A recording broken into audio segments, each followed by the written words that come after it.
They say that long ago, before clocks, before borders, before the world forgot how to listen, the moon had a name. Some called her a guardian. Others called her a spirit. But there was one girl who did something no one had ever dared. She swallowed the moon. Her name was Sophie. She wasn't a princess. She wasn't chosen by prophecy. She wasn't born with strange powers.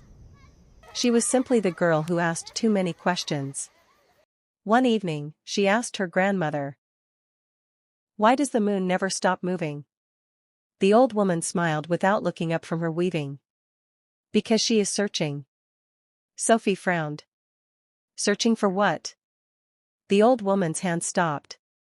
After a long silence, she looked toward the moon and whispered, "For the voice she once lost." That answer stayed with Sophie long after everyone else had gone to sleep. The next morning came, but the old woman's words refused to leave her mind. On the third night, the questions in her heart became too heavy to ignore. She followed the narrow path that wound between the ancient trees, guided only by the moon above. The elders believed the river remembered everything. It was unlike any place she had ever seen. The river seemed older than the earth itself. Moonlight flowed across the water like liquid silver. The river was so still, it seemed to be holding its breath. She stepped closer, drawn by something she could neither see nor understand. Slowly, she reached out her hand. But before her fingers could touch the water, the moon seemed to move. Not across the sky, but toward her. Sophie gasped. She tried to speak. But instead, she breathed the moon in. In an instant, the light was gone. The moon had vanished.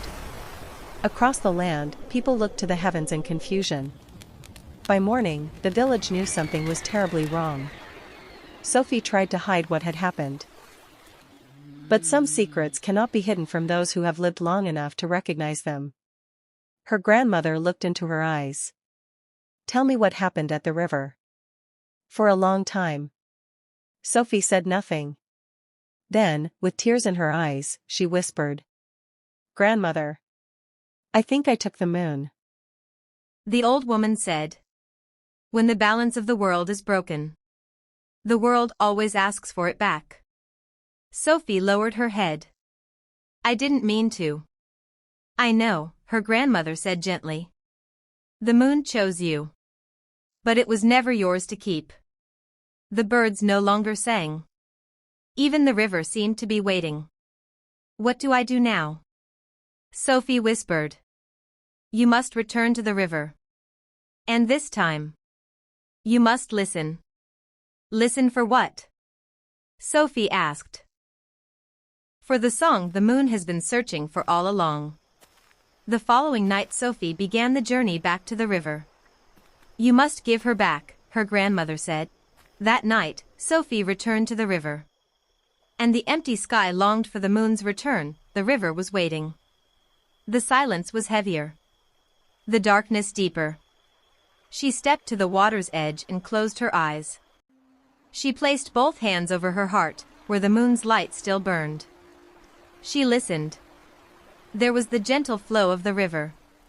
And the beating of her own heart. Then, from somewhere deep beneath the water, a single note. Ancient. Sophie understood. She opened her mouth. Not to speak, but to echo the song she had heard. And a silver light began to rise from within her. The silver light rose slowly from Sophie's chest.